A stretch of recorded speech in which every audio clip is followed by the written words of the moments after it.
So Chris and the team at MIA have asked me to come up and talk about our experience as a small business, more relevant to probably a larger percentage of the audience than some of the businesses we've seen before. Delta started in 2005 with myself and my business partner, former employees of Reynard, both with a motorsport background and that passion behind the sport. However, during those early years, we recognised the need to start to diversify as motorsport became slightly more one make, opportunities became a little bit less for what was primarily an engineering consultancy. And now, a company of 24 engineers focusing probably only 15% of our work on motorsport and a much larger percentage on low carbon technologies. Rather than talk to you too much about some of the things we do, I've got a short video to show you.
As you can see, for a small business, we do quite a lot of things, which can be quite confusing for some of our customers, and I'm sure some of you guys might struggle in the same way. The reality is, in order to survive, we've had to look at a broad spectrum of different opportunities that exist, and some of which we're experts in, but I'd say we've got a little bit of knowledge in a lot of areas, which I think keeps us still small and agile and able to adapt to customer needs. One big area which we've found very useful to us is the R&D innovation platforms, so the funding platforms that you've heard about during the early part of the day. The first one of those really starts at the niche vehicle network level, so you might describe it as NVN, where there's R&D support there for collaborative R&D projects, normally at a lower funding level. And then you go through into Innovate UK, slightly larger projects, looking at a full route to market with an OEM or tier one supplier, normally leading those things or certainly taking a product through to market.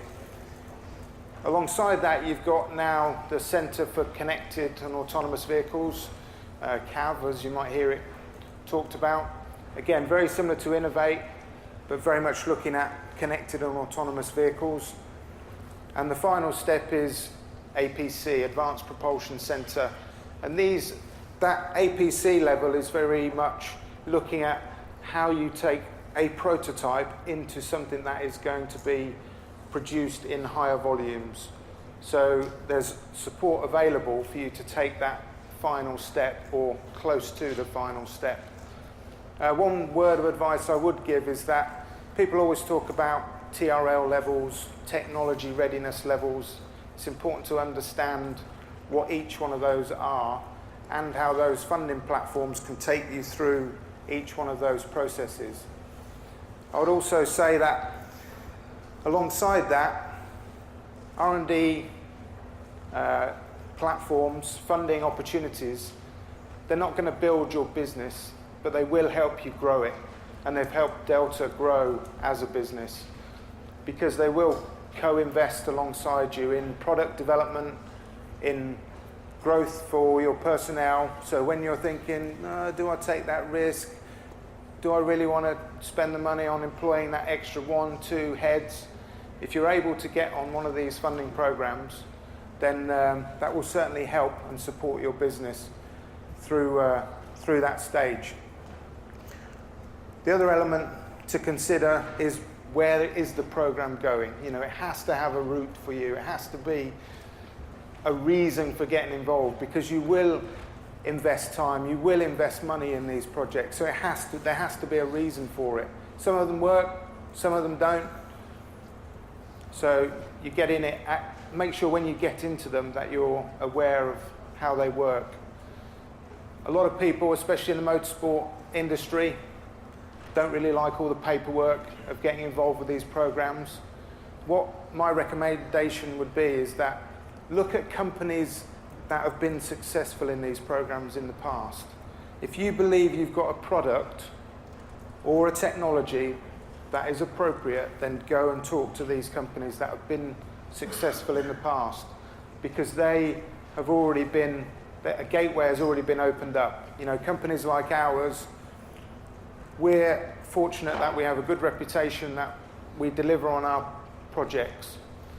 So we're always looking for the next opportunity, and if you have a product or a technology that you think, okay, I think this was really good and this funding call, but I don't know where to start, then come and see people like us and other people that have been successful and look at how you can go through that process with them. You will become a partner of the project. We've heard it a lot this morning about diversity, and certainly from the last panel, we're talking about potentially sticking to your roots. You know, we've looked at other sectors, marine, defence, quite tricky. We don't understand the market. We're too small to spend that time. So we very much focus on vehicles, more automotive than motorsport, but automotive, off-highway, lots of opportunities. You've heard about them this morning, battery electric, autonomy. You know, people that make fuel tanks now, bladder tanks, in a few years' time, they're not going to be appropriate. But your materials and your technology could be applied in a different market. So make sure you're looking at those opportunities and how you can diversify and take your knowledge and your skill set in a slightly different direction. So hopefully there's some good advice for you in the future. And thank you for listening.